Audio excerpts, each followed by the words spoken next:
All right, y'all. We're going to get into two things on M&P Shield 9 here. My number one concealed carry for the past 8 years is the two things that people didn't like about this gun was the trigger and the slide. The trigger being it has a very, very heavy trigger pull and with the double hinge trigger safety mechanism. But I actually find the trigger as a plus because this heavy trigger pull and the double hinge trigger greatly decreases and minimalizes the chance of accidental discharge because sometimes, hey, I might not want to wear your holster.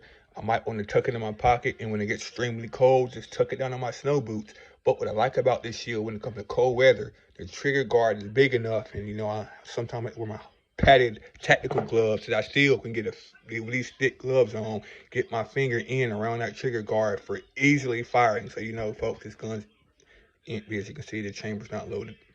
But that's the one thing I love the trigger, which most people don't like. And the slide is what most people don't like. It has a very heavy, tense, very stiff slide. Is sometimes people with weaker hands probably will have a hard time maneuvering or racking the slide. Once again, I see that as a benefit because the heavier and more stiff the slide is, the less it's going to blow back with less force, even when using the hottest plus P plus or plus P rounds, which can rack the slide pretty hard on most of my micro compacts. This shield, still with the hottest plus P loads, that heavy duty slide, it don't rack that slide back, so you don't get as much snappy foot recoil as plus P loads because it doesn't rack the slide back as hard because it's using a very stiff slide with heavy duty recoil springs. So the trigger and the slide is what most people don't like about the shield, but for me, folks, I love it.